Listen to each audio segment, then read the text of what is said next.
Bien, hermanos, tengan todos ustedes muy buenas tardes. Hoy día jueves 16 de noviembre de 2023, y continuamos con nuestro ciclo de webinar. Hoy día jueves, tal vez un día especial para Civitas Day porque, bueno, lo hacemos solamente el webinar los días sábados, pero el día de hoy tenemos la gran compañía de nuestro hermano Israel Guerrero, quien nos va a estar compartiendo sobre el tema vida y pensamiento de Herman Babi. ¿Sí? Nosotros somos Civitas Day, Centro Cristiano para América Latina, y somos una promotora educativa centrada en el Evangelio del Reino de Dios, con el gran compromiso de que la teología puede afectar fuertemente todas las áreas de nuestras vidas, de nuestros pensamientos. Y continuando con estos temas que estamos dando, voy a invitar a nuestro hermano Israel Guerrero para que pueda desarrollar este tema. Adelante, hermano. Muchas gracias por la invitación y gracias a todos los que se están conectando a esta instancia de juntos poder aprender. Eh, el día de hoy quisiera compartir con ustedes un poco sobre la vida y teología de Herman Bavinck, pero quisiera exponer un poco o profundizar en el aspecto de la predicación de Herman Bavinck, específicamente por dos cosas. Porque él fue parte de un movimiento que es conocido como neocalvinismo, y el neocalvinismo fue un movimiento eclesiástico. Por lo tanto, para entender el neocalvinismo hay que entender eh, el aspecto importante que juega la iglesia en la teología de Herman Bavinck. Entonces, para eso quisiera hablar brevemente quién fue Herman Bavinck y luego hablar sobre el tema de su predicación.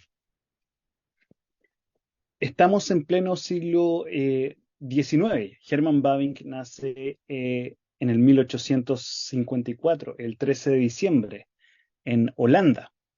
Entonces, el siglo XIX fue un siglo de bastantes cambios sociales, políticos. Europa, la verdad es que estaba viviendo una especie de terremoto. De hecho, en el contexto de Herman Bavinck y posteriormente en el mismo contexto con Abraham Kuyper ayuda a fundar el primer partido democrático de Holanda, el partido antirrevolucionario influenciado por Guillermo Groen van Prinsterer, que escribió este libro Incredulidad y Revolución. Entonces, el siglo XIX sufre varios cambios políticos, sociales, y también ocurren cambios eclesiásticos.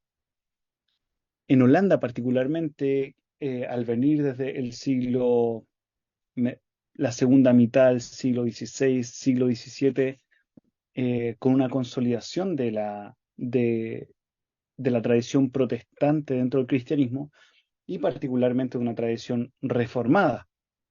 Eh, Vemos en el 1618, 1619, la formulación de los cánones de Dort. Entonces eso ayuda a consolidar la ortodoxia reformada holandesa. Entonces, el siglo XVII desarrolla esta ortodoxia reformada de una manera internacional. Existen conexiones entre Britania, Inglaterra, Escocia, con los Países Bajos, para poder desarrollar esta ortodoxia reformada. Eso en el siglo XVII, estamos hablando aproximadamente 1650. Luego, el siglo siguiente, el siglo XVIII, en la ya segunda mitad, vemos que se empieza a desarrollar este tema de la ilustración. Entonces ocurre un giro, y este giro es que se le empieza a dar una primacía a la razón. Por lo tanto se empiezan a levantar grupos más racionalistas dentro de la propia iglesia. Como reacción a esto, se levantan grupos que enfatizaban el tema de la piedad. Entonces tenemos grupos más pietistas. Y luego, ya llegando al siglo XIX, vemos que incluso el Estado comienza a interferir dentro de la iglesia.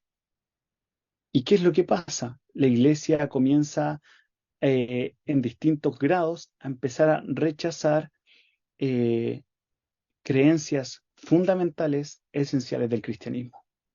Y eso debido a una escuela teológica que entra incluso a las escuelas reformadas, y que esta escuela es la escuela modernista o liberal, donde algunos de sus exponentes comienzan a rechazar aspectos fundamentales de la fe cristiana, como por ejemplo relacionados a Cristología, con respecto a las dos naturalezas de nuestro Señor Jesucristo, doctrinas esenciales con respecto a la Trinidad, a, a la palabra de Dios, e incluso cómo se entiende el propio calvinismo, por ejemplo. Este rechazo en distintos grados de la ortodoxia clásica reformada en los seminarios o universidades, por ejemplo, la Universidad de Leiden, tiene impacto en los estudiantes de teología.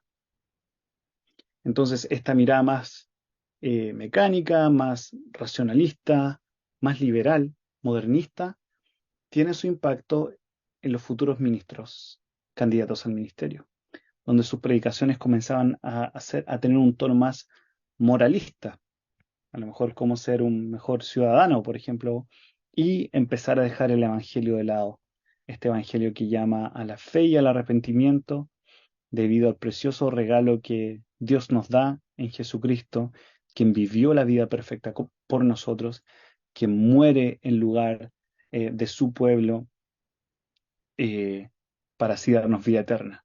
Entonces, esas verdades comienzan a ser olvidadas en los púlpitos, incluso reformados. Entonces, algo ocurre en el año 1834. Dentro de la Iglesia Reformada Holandesa ocurre una secesión y nace así la Iglesia de la Secesión, 1834. ¿Por qué es importante mencionar ese evento? Porque es una iglesia que decide permanecer fiel a la palabra del Señor, a la ortodoxia clásica cristiana y en este caso a su propia tradición reformada holandesa, es decir, ser una iglesia confesional que suscribía a la confesión belga, al catecismo de Heidelberg y a los cánones de Dort. Entonces, dicho sea de paso, esta no es la única secesión que ocurre en la primera mitad del siglo XIX. En Holanda ocurre en 1834, en Escocia ocurre en 1843 con el nacimiento de la Free Church of Scotland o Church of Scotland Free, que en español es la Iglesia Libre de Escocia, libre de la intervención del Estado, libre de predicaciones de un partido moderado, eh, y principalmente porque nace producto de avivamientos en Escocia. Lo mismo, de cierta manera, se da un despertar en Holanda, eh, como por ejemplo con Guillermo Groen van Prinsterer, que lo mencioné previamente, que vuelven a una predicación más evangélica, central, la importancia de la obra del Espíritu Santo, la regeneración, etcétera. Entonces, es en ese contexto donde después en el 1854 nace Hermann Bavinck, que es el hijo de un ministro que pertenecía a esta denominación de la secesión, que luego se llama Iglesia Reformada, Iglesias Cristianas Reformadas. Nace en 1854, como dije, su padre fue un ministro de la Iglesia Cristiana Reformada en Holanda, por lo tanto él crece en un ambiente de doctrina reformada, de una piedad experiencial, etcétera. Y él entra a estudiar al seminario de su denominación en 1872, creo. Pero algo pasa. Hermann Bavinck no está satisfecho con la educación que él recibe en el seminario ortodoxo de su propia denominación. Entonces, es por eso que él, eh, perdón, en el año 73 él comienza a ser un estudiante, 1873 comienza a ser estudiante en la Escuela Teológica de Campen y un año después él decide dejar, eh, perdón, comienza a estudiar en la Universidad de Leiden. ¿Y qué es lo que pasa? La Universidad de Leiden era el centro del modernismo o liberalismo teológico. Entonces, Bavinck va a la Universidad de Leiden para obtener una mejor educación teológica, incluso cuando sus profesores tenían principios teológicos distintos a él.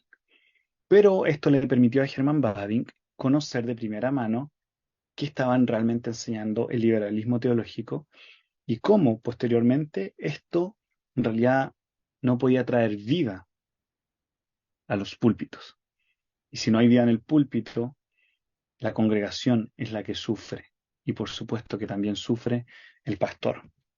Entonces, él posteriormente termina sus estudios teológicos en Leiden y termina escribiendo una tesis doctoral con respecto a la ética de Zwinglio. Ahora, él posteriormente, al terminar sus estudios teológicos, él tiene un deseo de enseñar teología en el seminario que él dejó. Entonces, esto es un punto importante. Si bien en un comienzo él deja la escuela de Campen para obtener una mejor educación teológica en términos académicos, regresa al seminario de su denominación para ayudar. Entonces, es por eso que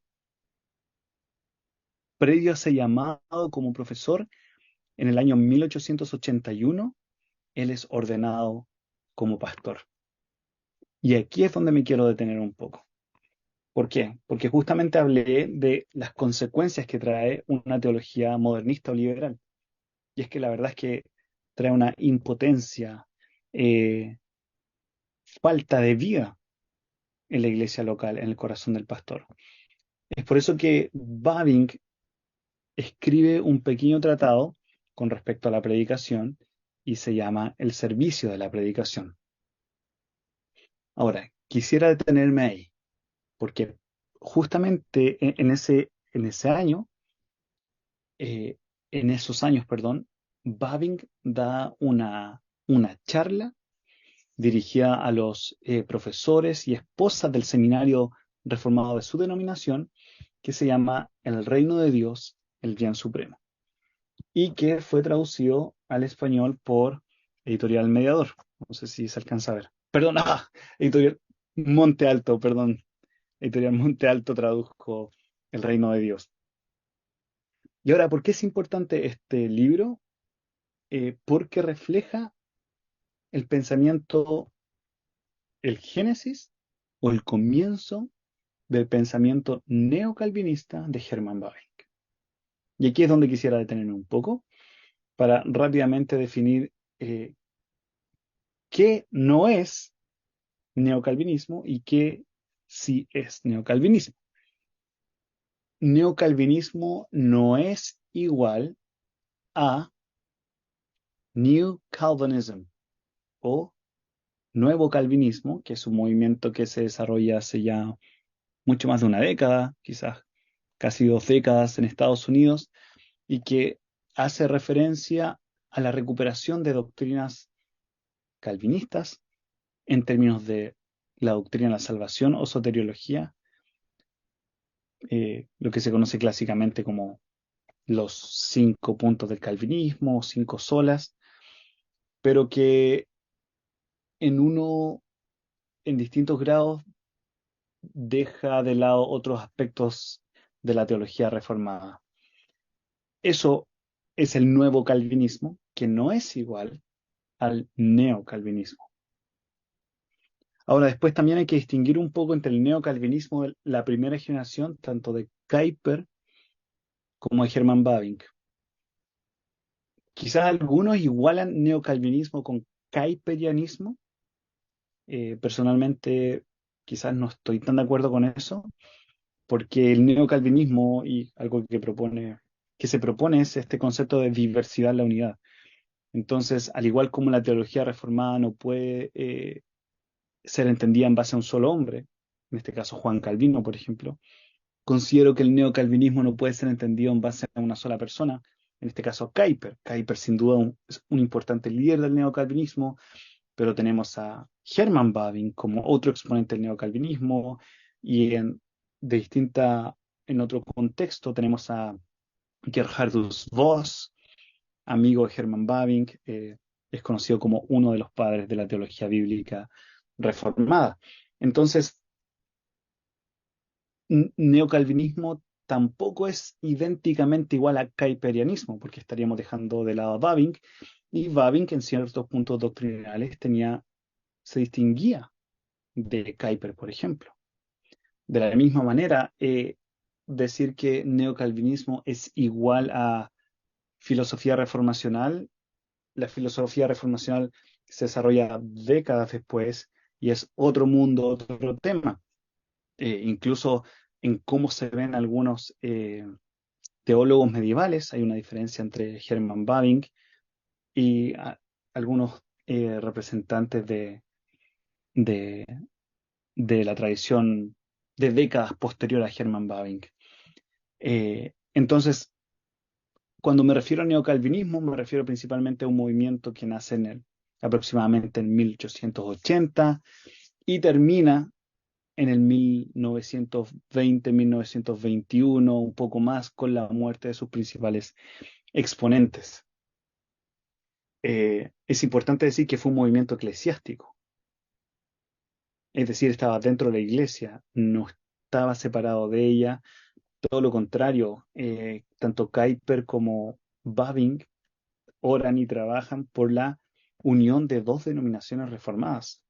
Y eso ocurre en el año 1892, y eso es muy importante. Entonces, se unen dos denominaciones reformadas ortodoxas en Holanda, y Bavinck y Kuyper participan en eso. Entonces, es un movimiento eclesiástico, eh, y aquí termino con esto. Un joven Bavinck prefiere el término calvinista por sobre reformado para referirse a una cosmovisión. Un Bavinck más joven eh, piensa que reformado solamente se refiere a algo más eclesiástico, confesional, mientras que calvinista abarca lo anterior, pero es más amplio. Sin embargo, un Bavinck más maduro después dice que prefiere el término reformado por sobre el término calvinista, entendiendo lo mismo, esta visión omniabarcante, holística de la teología reformada, es decir, que abarca cada área de la vida eh, fuera del hombre, arte, ciencia, familia, cultura, pero también abarca toda la vida dentro del hombre, el intelecto, los afectos, la voluntad, etcétera. Entonces, de cierta manera van afinando su teología y eso creo que es importante para nosotros, que el Señor nos pueda llevar a ir desarrollando, madurando nuestra teología. Y ahora ya me detengo con este último punto, eh, que toda esta maduración de la teología, como dije, el neocalvinismo es un movimiento eclesiástico, está acompañado de una sana piedad. Y una sana piedad está acompañado de la importancia que nosotros le damos, en este caso, al servicio, al día del Señor, al culto del día del Señor, y en particular, en este caso, a la predicación. Si bien Hermann Bavinck, el periodo cuando él fue ordenado pastor, 1881, fue un periodo bien corto como pastor, él vivió nació en una casa pastoral. Luego, cuando muere su madre, su padre se va a vivir con él. Entonces, él siempre está acompañado de una figura pastoral como padre. Y a pesar de que su periodo pastoral duró muy poco, él predicó muchas, muchas, muchas veces a lo largo de su vida. Y cuando comienza su periodo como pastor, él escribe un pequeño librito que se llamaba eh, El servicio de la predicación. Y es en eso en que eh, me quisiera centrar ahora. Como les dije, en 1881, un mes después de dar la charla sobre el reino de Dios, Bavinck se traslada a Franeker para comenzar sus labores ministeriales, luego de ser llamado por la iglesia. Eh, Ahora él va a ser pastor con 26 años. Entonces es en este contexto, perdón, luego en 1883 que Bavinck publica un artículo en un periódico que se llama De Vrije Kerk, o la Iglesia Libre, que se llama El servicio de la predicación. y este se puede encontrar en, dame un segundo. Se puede encontrar en este compilado realizado por su hermano eh, eh, Conrad Bernardinus Bavinck, que se encuentra en este libro que se llama Kennis and Leben, que significa esto conocimiento y vida, y que fue traducido por James Eglinton al inglés y está en The on Herman Bavinck on Preaching and Preachers, o Herman Bavinck sobre la predicación y los predicadores. Y he estado traduciendo algunas cosas al español y es por eso que quisiera concentrarme en esto. Eh, Herman Bavinck, podemos conocer parte de su vida por medio de unas cartas, per- cartas y por medio de un diario de vida que él tenía. Y él le envía una carta a un amigo y le dice lo siguiente: me consuelo con esto, que yo, en mi posición de predicador, no trabajo sin bendición. Cuando los viejos piadosos vienen a mí y me dicen cómo son fortalecidos y consolados a través de mi palabra, u otros que ahora conocen y llevan una vida totalmente diferente que antes, eso me anima y recibo la impresión de que no he vivido ni sigo viviendo en esta tierra de una manera totalmente inútil. Y tales momentos no tienen precio y no podrían ser compensados por nada más. Entonces, esta carta nos muestra un lado íntimo de Bavinck como teólogo, pastor, pero en particular con la importancia de la predicación. O sea, Bavinck, al saber que su iglesia está siendo edificada o las personas están siendo edificadas por medio de su predicación, eso incluso le lleva a decir a él que no está viviendo como de una manera inútil, siente que no ha perdido el tiempo, todo lo contrario. Entonces, eh, es, es en ese contexto donde comienza su artículo del servicio de la predicación. Y comienza así este artículo. Dice así: siempre lleva la melancolía pensar cuánto todavía nos falta en la práctica de nuestra confesión cristiana. Para aquellos que confiesan a Jesús el Cristo, en particular, aquellos que son miembros de nuestra iglesia. La pregunta es: ¿miembros de qué iglesia? Miembros de la iglesia cristiana reformada en Holanda. Esto es lo que dice Bavinck. En particular, aquellos que son miembros de nuestra iglesia, una enseñanza debe ser continuamente mantenida. No sean soberbios, sino más bien teman, sean vestidos de humildad. Y él continúa: la humildad, como es correctamente mencionada, es la vestidura que siempre nos encaja, que solamente nos cubre, que exclusivamente nos adorna.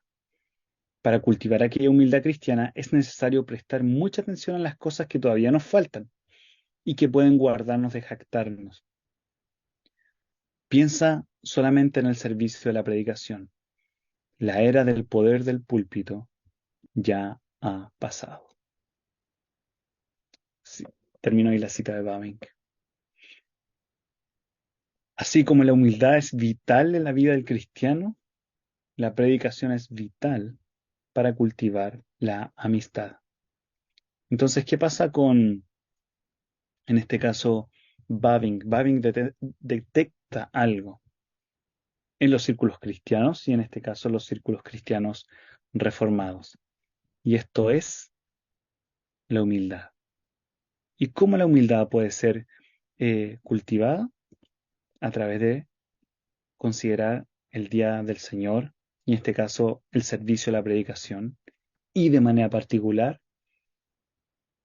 el poder del púlpito. Entonces, eh, Bavinck detecta que su contexto es particularmente activo o activista. Él dice lo siguiente en el mismo artículo. Cito, vivimos en una época de extraordinaria actividad, un siglo de vapor y poder. Ya no pensamos en el descanso, el silencio y la calma. El tiempo es oro y el oro es el alma de los negocios. ¿Qué es lo que da o para qué sirve? Es la pregunta del día. Entonces, cierro la cita. Números, resultados, activismo y falta de contemplación o meditación caracterizaban a la sociedad moderna. Lo que dice Bavinck entonces esto que existe una falta, esta sobreactivismo deja de lado la autoexaminación. Entonces, el activismo lleva a que, y ahora cito a Bavinck nuevamente, todo lo que pertenece a la vida quieta de la fe queda en segundo plano y se desvanezca. En el presente, uno ya no puede dedicarse más a la atenta examinación de los pasos de la vida espiritual, a la fina y precisa distinción de la verdadera y falsa fe y vida, al amplio resumen de las marcas y características de la verdadera vida cristiana. Hay algo más que hacer. Lamentablemente, el cristianismo debe desplegar su poder no en la profundidad, sino en lo largo y ancho. Y entonces uno ya no tiene el tiempo ni el deseo de ir a la iglesia 2 veces en el día de reposo para escuchar a veces una predicación por 1 hora viniendo de la boca de un maestro que uno ha escuchado tan a menudo. Entonces, este activismo, cierro la cita, este activismo en el contexto de Bavinck lleva a esto. Las personas ya no quieren ni siquiera asistir a 2 cultos en el Día del Señor porque se aburren. Entonces, ¿qué es lo que buscan las personas, según Bavinck? Que los cristianos estarían más dispuestos a escuchar una cátedra o una charla popular sobre colegios y educación o misiones de un celebrado orador, es decir, de alguien del quien podamos aprender algo nuevo y asombroso. Entonces, pero escuchar un sermón que trata el mismo tema, el cual carece de todo algo atractivo de lo nuevo, no puede esperarse de esta generación impaciente.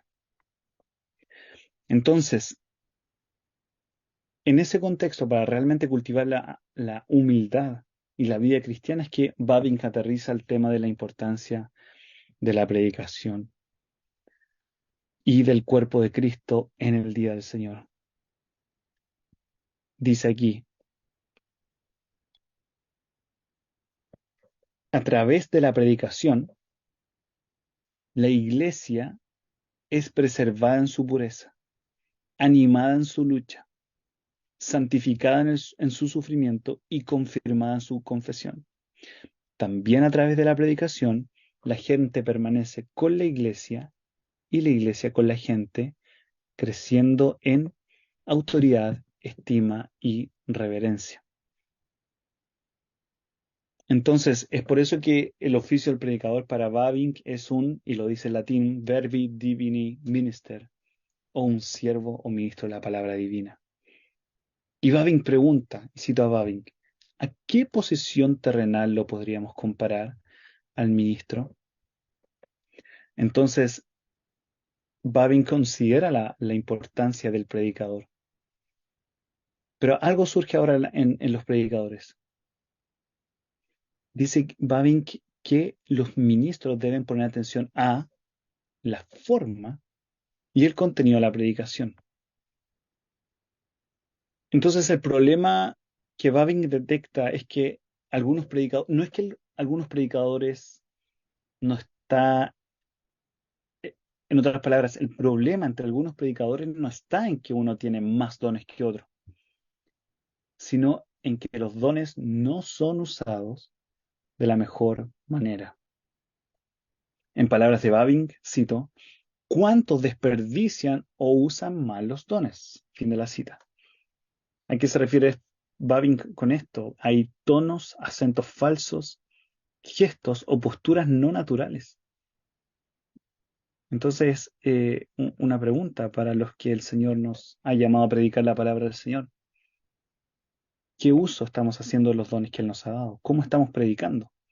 Insisto, la predicación, los estudiantes que se formaban en seminarios liberales y eran afectados por eso, posteriormente predicaban moralismo. Pero aquellos en las iglesias reformadas, ortodoxas, confesionales, más evangélicas, ¿cómo se están preparando los ministros? Entonces dice Bavinck, en materia del contenido del sermón, a menudo, cito Bavinck, se descubre una falta de preparación seria, de simplicidad y verdad, de movimiento y pensamiento, de fe e inspiración, y por sobre todo, de consagración y unción. Repito la última parte. Para Bavinck se descubre una falta de preparación seria, por sobre todo en lo que se refiere a la consagración y a la unción de los predicadores. Entonces nos damos cuenta de algo importante, que los teólogos reformados y el teólogo cristiano en realidad debe ser un miembro de la iglesia cristiana. Y el teólogo debe estar recibiendo la predicación de la palabra. Y para eso el predicador debe estar consagrado y debe estar lleno del Espíritu Santo para poder escudriñar bien e investigar bien la palabra del Señor. Entonces hay que entender esto. Bavinck está de acuerdo con la investigación teológica, incluso en contextos académicos. Pero ahora Bavinck va a una investigación más profunda de la palabra. ¿Y cuál es esa investigación profunda de la palabra? Es esto. Cito a Bavinck acá. El estudio de la escritura es, por lo tanto, el primer y más importante requerimiento para el predicador. Un estudio regular, continuado y persistente de la Santa Escritura, con una mirada clara, con un corazón que ora, que se abra a los miembros y discípulos del Espíritu Santo, con un alma piadosa y receptiva, con una conciencia santificada y purificada. Es por eso que luego Bavinck, después de esto, hace una pequeña confesión. Él dice, cito, oh, todavía sabemos tan poco de la Santa Escritura. Entendemos una pequeña parte de ella. Fin de la cita. Entonces, esto nos lleva a entender, y por eso no he enfatizado tanto los aspectos holísticos del neocalvinismo, porque parece que eso ya se expuso previamente cuando se habló de Abraham Kuyper, por ejemplo. Y quizá algunos de ustedes ya han escuchado de Hermann Bavinck, su dogmática reformada, un importante teólogo, pero lo que quiero enfatizar es que la formación del teólogo jamás está divorciada de la importancia de recibir la palabra de Dios predicada en el día del Señor. Ahora, y si ese teólogo también ha sido llamado a ser un pastor o un ministro para desarrollar la idea de pastores teólogos, entonces el pastor, no solamente porque es un pastor o un teólogo, sino porque necesita, es un cristiano y debe ser un hombre de Dios, debe estar escudriñando las escrituras en comunión con el Señor. Entonces esto nos lleva a ir concluyendo que corazones que sobreabundan con la palabra y el Espíritu de Dios predicarán sobre la gloria de Dios al pueblo de Dios. O sea, si realmente queremos que Sol y Feo Gloria sea algo verdadero, entonces nuestros corazones deben estar llenos de la palabra y el Espíritu de Dios. Entonces la pregunta es, ¿qué está sobreabundando en nuestros corazones?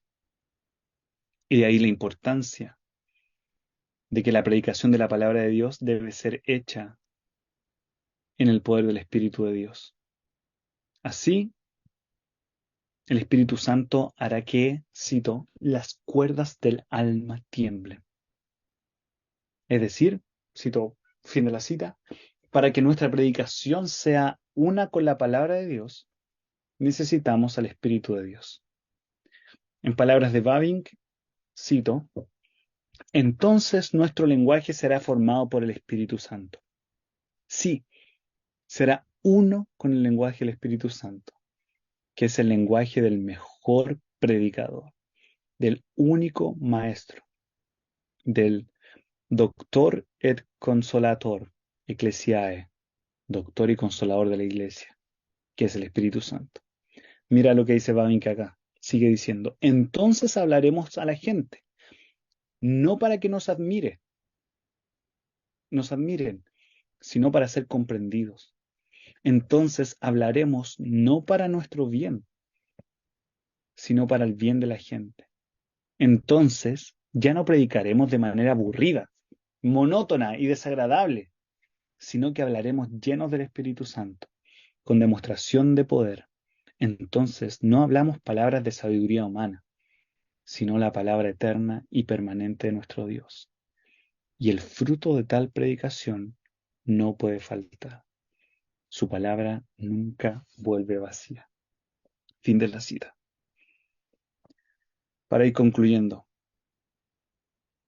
esto es al comienzo de la carrera como profesor de teología de Hermann Bavinck. Y teniendo todo esto en cuenta, es como Bavinck desarrolla esta teología reformada que nace del conocimiento de Dios, se nutre con la doctrina del conocimiento de Dios y apunta al conocimiento de Dios. Es decir, la teología viene de Dios y regresa a Dios. Si la teología comienza en Dios y termina en Dios, ¿qué pasa entonces con el corazón del teólogo? El teólogo ha sido regenerado para el Espíritu de Dios, por el Espíritu de Dios para aplicar la obra de Cristo en nuestros corazones y así apuntar a la gloria de Dios. Si objetivamente la teología, en este caso cristiana y reformada, nos enseña eso, aquellos que de una u otra manera simpatizan o adhieren a esta teología, nuestros corazones están realmente dando a conocer eso, y ahí volvemos al punto de cómo nace este artículo. Algo que falta a los miembros de las iglesias reformadas es humildad.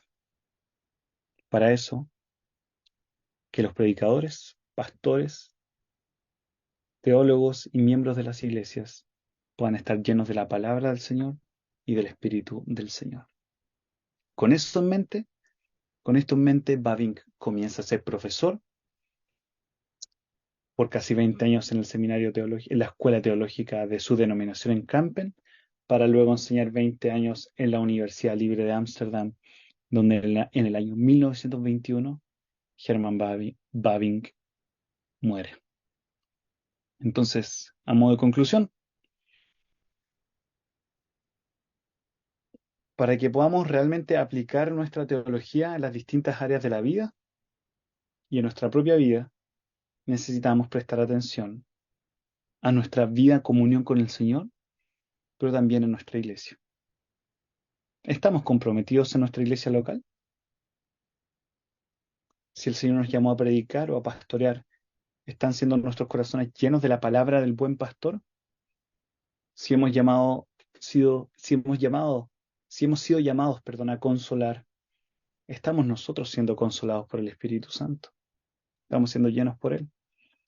Así que Hermann Bavinck, en este aspecto, creo que nos presenta importantes desafíos de que la predicación, de que la teología, el teólogo, jamás debe estar separado de la riqueza de una predicación llena de la palabra de Dios y del Espíritu de Dios. Así que eso quería compartir hoy día con ustedes. Muchas gracias por la invitación a Civitas Day. Gracias, Israel, por este tiempo. Bueno, realmente hay varias cosas por qué hacer algunas preguntas, ¿no? Pero agradecerte porque nos abres el panorama respecto a Herman Bavinck, no solamente como ese gran teólogo que lo es y ese ministro holandés en su tiempo, sino también nos abres el pensamiento y nos cuentas un poco de la vida de Herman Bavinck como pastor y la importancia del pastorado y de la predicación en la iglesia. Mm, Esto es muy importante, Israel, porque realmente cuando uno en América Latina nos estamos acercando al pensamiento neocalvinista, nos estamos acercando, creo que ya entramos en un proceso, ¿no? Entramos con el nuevo calvinismo, utilizando tus propios términos, los términos técnicos podríamos decir, un nuevo calvinismo. Por ahí también ya está entrando lo que es el neocalvinismo, la filosofía reformacional también, y, y tal vez nos llega una información de un lado distorsionada en donde el neocalvinismo, la filosofía reformacional, son conceptos o ideas que te alejan de la iglesia misma o de la iglesia local misma, ¿no? Para dedicarte a otras cosas, a otras áreas de la vida. Sin embargo, el concepto que tú nos das a la luz de la vida de Herman Bavinck nos muestra que es totalmente diferente respecto al neocalvinismo, ¿no? El neocalvinismo parte de una transformación interna del ser humano como cristiano en comunión con su iglesia, ¿no? ujú. Que, que, que, que, ¿Cómo tú llegas a entender esta gran verdad del neocalvinismo a la luz de Herman Bavinck, de Israel?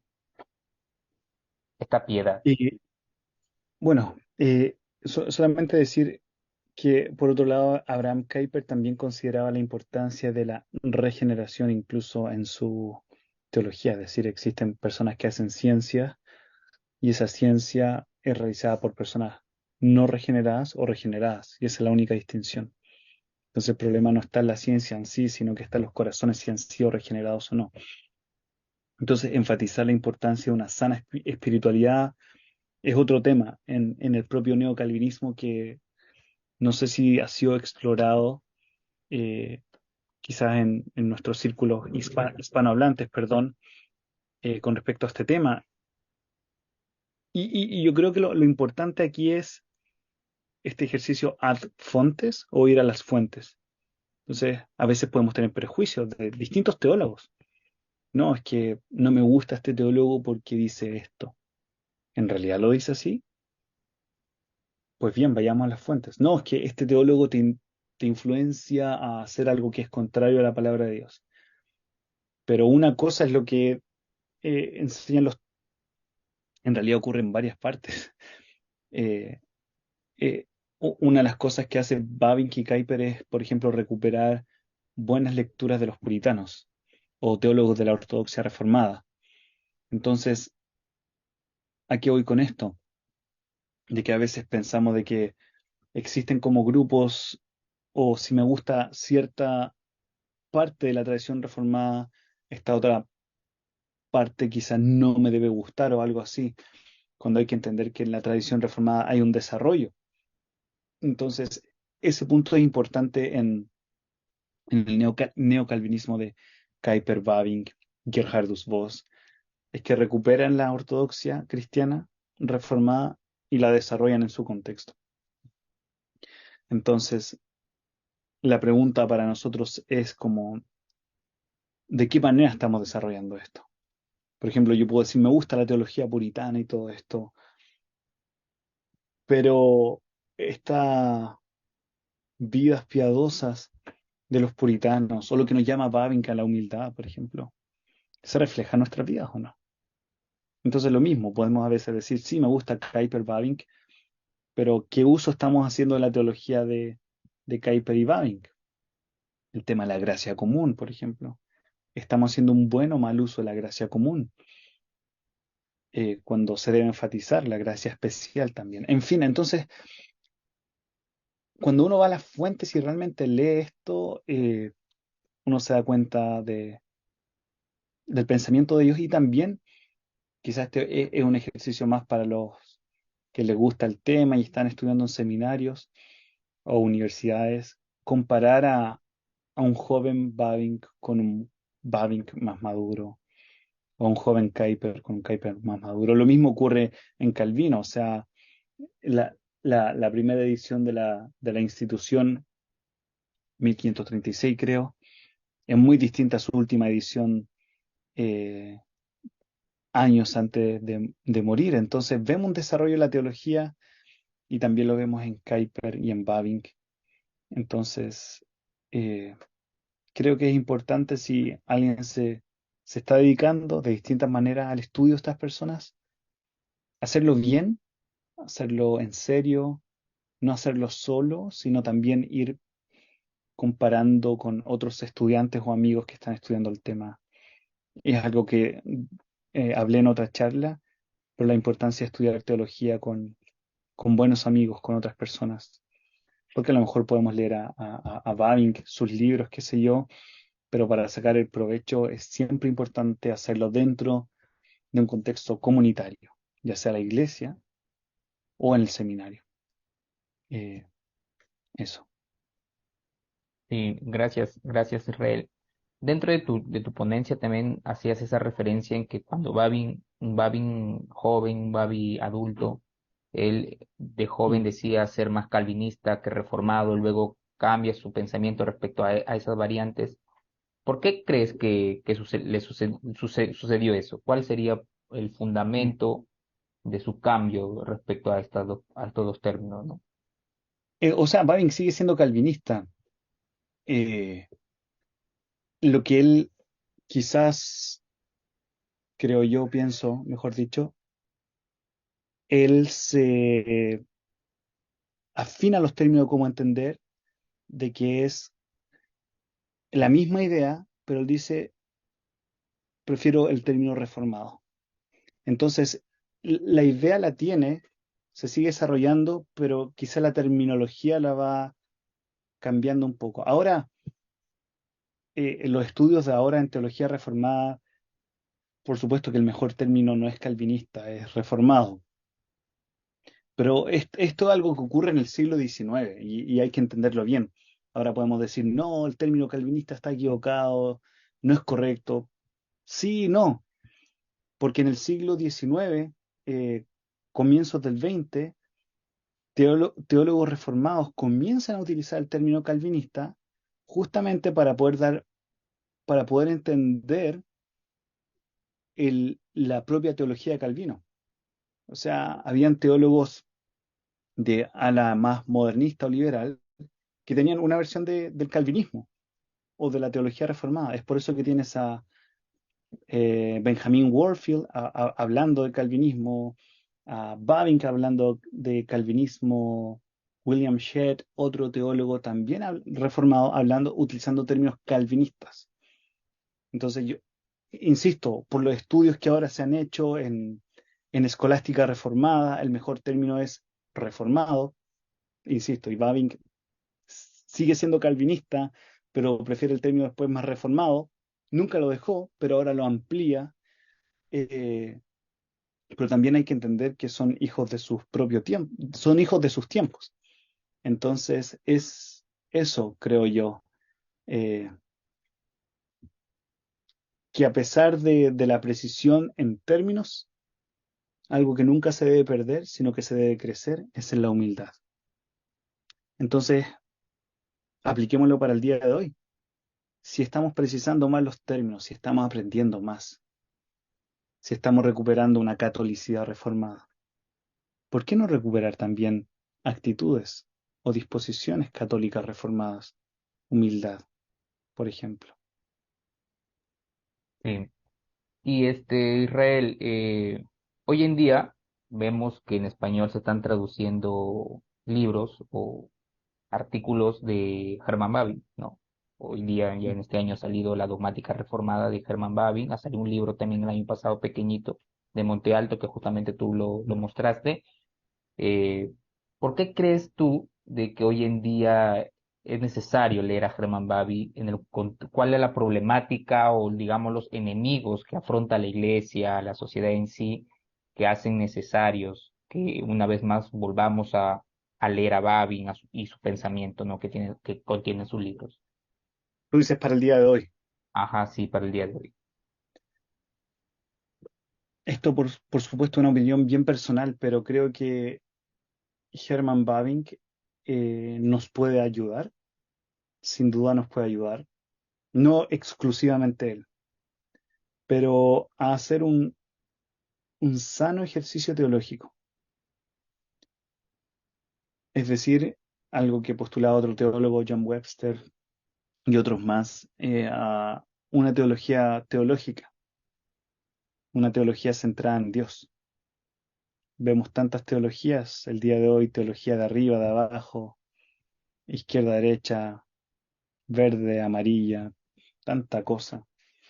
Entonces, en este caso, lo que hace Herman Bavinck es escribir desde su propia honestidad teológica, que es ser reformado, pero eso nos invita nuevamente a un sano ejercicio teológico que comienza en Dios, comienza de rodillas y termina de rodillas adorando al Señor. Eso es parte de la tradición cristiana en general. Tú lees los teólogos medievales, teólogos patrística, y te llevan a la contemplación de Dios.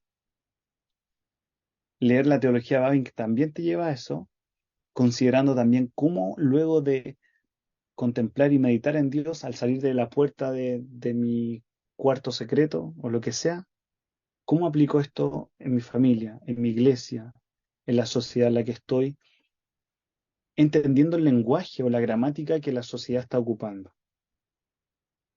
Porque si queremos hablar o utilizar la gramática del siglo XVI o XVII, no se va a entender. Necesitamos la esencia de lo que ha creado la iglesia a lo largo de los siglos, pero ¿cómo la aplico para el día de hoy? Entonces, ese ejercicio de Bavinck es bueno, ese ejercicio de recuperar. Entonces, leer la dogmática de Hermann Bavinck te va a abrir incluso a considerar la importancia de los padres de la iglesia, por ejemplo, de teólogos medievales, a saber qué riquezas hay ahí, pero también qué críticas a partir de la palabra de Dios podemos hacer a distintos teólogos, eh, a volver a considerar la ortodoxia reformada, otro aspecto importantísimo para Bavinck, que es el siglo XVI, XVII, y también no solamente recuperar esto, es decir, una invitación a leer a teólogos cristianos de otros siglos, sino también cómo pensar para el presente y para el futuro. Entonces, ese ejercicio creo que necesitamos en nuestros contextos, no un copiar y pegar, sino aprender, aprender bien, aprender sanamente, humildemente, seriamente, para luego en equipo, con más personas, fuera incluso de mi propia iglesia, pensando trabajar con otras iglesias que quieran glorificar al Señor, ¿qué podemos hacer para que el Señor nos use y que su gloria brille en todo? Pero para eso hay que tomar las cosas en serio. Y eso parte con nuestra relación con el Señor, etcétera. Sí, gracias, Israel. Y dinos, ¿qué libros contamos en el español para poder leer a Herman Babin, Israel? Mm. Eh, con pocos libros, y acá solamente tengo tres en mis manos, dos por Monte Alto Editorial, que es El Reino de Dios, y este otro que se llama El futuro del calvinismo, ambos libros muy buenos. No sé si este todavía se puede conseguir de manera gratuita, la versión digital, si entran a la página de Monte Alto. Eh, la versión condensada que John Bolt editó la traducción de los cuatro volúmenes de la dogmática reformada al inglés. El editor John Bolt eh, publicó una edición condensada de él y esa edición realizada por John Bolt fue traducida por Editorial CLIA, donde está en español. Eh, para los estudiantes de seminario, estos libros bien importantes. Eh, Se vienen próximas publicaciones en español de Herman Bavinck, Fuentes Primarias, algunos de sus artículos.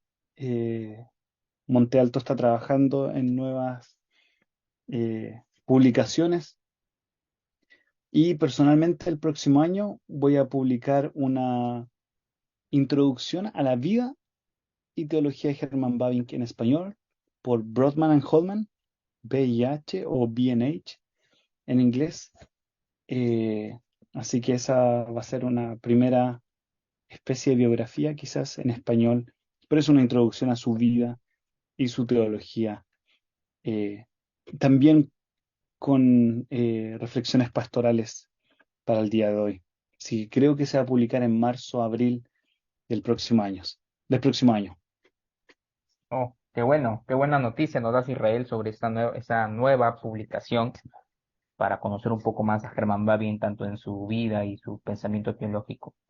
Bueno, de verdad, cuando tú estabas hablando sobre Herman Babbage, decía, ¿qué tan bien lo conoces? Pareciera tu hermano de sangre de toda la vida. Cuéntanos, cuéntanos un poco, con qué familiaridad hablas de él cuéntanos, ¿qué te animó a conocer más a este gran teólogo? Y cuéntanos qué vienes haciendo en el ministerio. Queremos conocerte un poco más, Israel.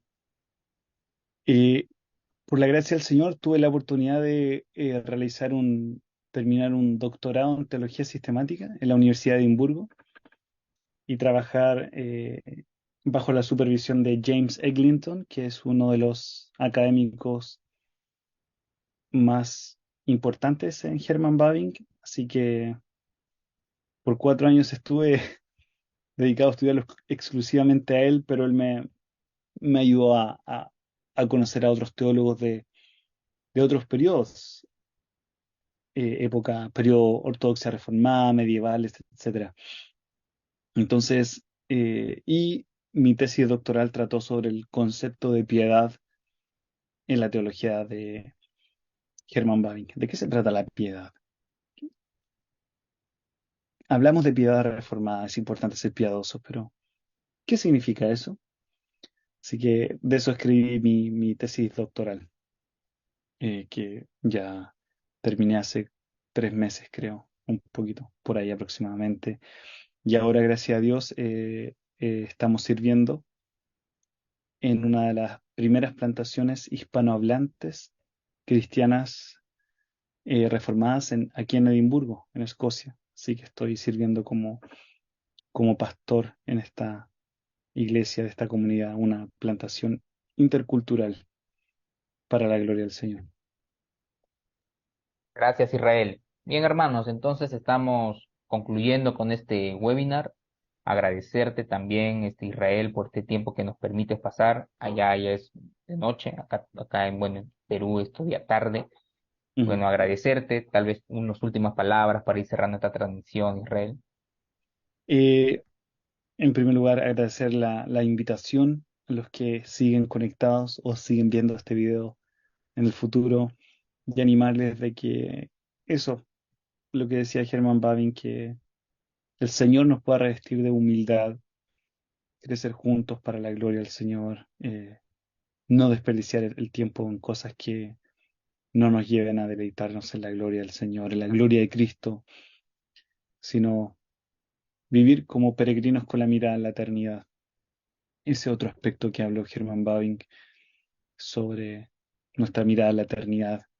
Y era un crítico de cuando enfatizamos mucho la redención, a lo mejor cultural y todo eso, pero la pregunta es, ¿ha sido nuestra alma redimida? ¿Qué saca el hombre con ganar el mundo si perdemos nuestra alma? Así que el Señor nos libre de querer ganar muchas cosas eh, y perder nuestra alma. Así que el Señor bendiga a todos los que de una u otra manera se están interesando en estudiar teología de distintas maneras. Que el Señor nos bendiga con la mayor de sus bendiciones, que es su presencia en nuestros corazones. Eso. Listo, Israel. Bien, hermanos, esto ha sido el webinar del día de hoy. Vida y pensamiento de Herman Babin, haberlo conocido como ese corazón pastoral y la importancia que también le tomó respecto a la predicación. Agradecerte, Israel, por la oportunidad. Esperamos tenerte el próximo año también en otras ponencias, otras charlas que podríamos organizar. Hermanos, agradecerles a cada uno de ustedes por habernos acompañado este 2023 en este ciclo de webinar. También el día de hoy estamos cerrando nuestro ciclo de webinar 2023 y esperando, trabajando bastante con la intención de llevarles a ustedes una educación teológica de calidad también. Somos Civitas Dei, Centro Cristiano para América Latina. Somos una promotora educativa centrada en el Evangelio del Reino de Dios. Con nosotros será hasta otra próxima oportunidad. Dios les bendiga, hermanos. Nos Muchas vemos. gracias. Que les bendiga.